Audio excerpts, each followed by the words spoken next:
Assalamualaikum warahmatullahi wabarakatuh. Alhamdulillah, alhamdulillah.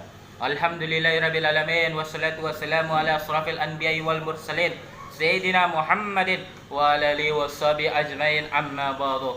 Qalla tala bil Qur'anil Karim. A'udzu billahi minasyaitonir rajim. Bismillahirrahmanirrahim. Subhanallazi asra bi abdihi lailam minal masjidil haram ilal masjidil aqsa. Ladzi barakna haulahu linuriyahu min ayatina innahu huwas samiul basyir. Sadaqallahul azim. Yang saya hormati Bapak Kepala Sekolah SMK Negeri 23 Jakarta, yang saya hormati guru-guru serta karyawan staf tata usaha dan teman-teman yang saya cintai dan saya banggakan. Pertama-tama marilah kita panjatkan puja dan puji syukur atas kehadirat Allah Subhanahu wa taala yang mana telah memberikan rahmat dan karunia-Nya sehingga saya bisa mengikuti lomba dakwah dengan tema yang akan saya bawakan tentang sholat. Kebetulan pada saat ini kita sedang berada di bulan Sya'ban dan terjadinya Isra Miraj. Apakah dari kalian sekalian tahu apa itu Isra Miraj?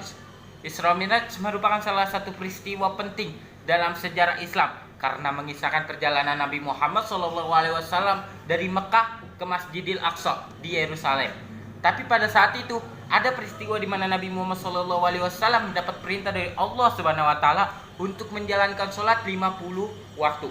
Namun teman-teman coba pikirkan, apa bisa kita sebagai umat Nabi Muhammad menjalankan sholat sebanyak itu? Tentu jawabannya tidak. Oleh karena itu Nabi Muhammad mengajukan banding. Pengajuan banding tersebut semata-mata bukan karena Nabi tidak mampu, tapi karena rasa belas kasihan Nabi kepada umatnya. Nabi tahu bahwa tidak bisa menjalankan sholat 50 waktu tersebut. Lalu dalam pengajuan banding itu, ia meminta keringanan kepada Allah untuk mengurangi waktunya.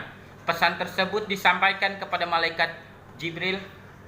Lalu Allah menjawab 45 waktu. Nabi masih meminta keringanan. Jibril balik menyampaikan menjadi 40 waktu. Setelah melakukan banding tersebut, Nabi masih merasa bahwa itu masih sangat banyak. Akhirnya Jibril kembali lagi kepada Allah menyampaikan keringanan yang diminta Nabi Muhammad SAW. Sepertinya ada hitungan lebih dari 10 kali malaikat Jibril bolak-balik untuk meminta keringanan yang dipinta oleh Nabi Muhammad, Nabi besar kita, Nabi Muhammad SAW. Nah, sekarang sudah tahu kan betapa sayangnya Nabi Muhammad kepada kita, sehingga ia tak membiarkan umatnya menjalankan sholat dengan waktu sebanyak itu. Nabi Muhammad rela mengajukan banding dan permintaan berturut-turut hanya untuk menurunkan perintah sholat, agar kita sebagai umatnya tidak merasa lelah dan tidak merasa capek. Tapi coba setelah mengetahui perjalanan dan perjuangan Nabi Muhammad begitu keras untuk umatnya, mengapa kita, kalian semua gampang sekali meninggalkan sholat? Apakah kisah tersebut tak cukup menyentuh hati antum? Apakah kisah tersebut tidak menggentarkan hati antum sehingga seringkali kita masih menganggap remeh tentang sholat? Allah berfirman pada surat Al-Ankabut ayat 45.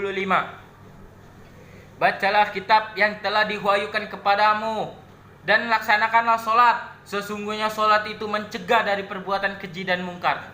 Jadi ayolah kita semua perbaiki sholat. Ayo kita semua belajar menuju jalan yang diridhai Allah dengan menjalankan perintahnya dengan tepat waktu. Selain itu, apakah teman-teman tahu bahwa saat terjadinya penghisaban di akhir nanti yang dihisab pertama kali adalah sholat.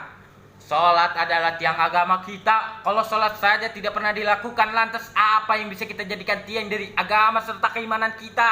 Apa yang akan kita jadikan bekal serta bukti atas pengabdian kita kepada Allah Subhanahu wa taala? Cukup beramal dan banyak melakukan perbuatan baik tidak menuntun kita untuk masuk surga. Sholatlah apapun yang terjadi. Sholatlah walau dosa sebanyak buih lautan. Sholatlah walau orang-orang bilang bahwa antum tidak pantas untuk melaksanakan sholat. Sesungguhnya Allah Maha Pengampun bagi hamba yang mau kembali ke jalannya.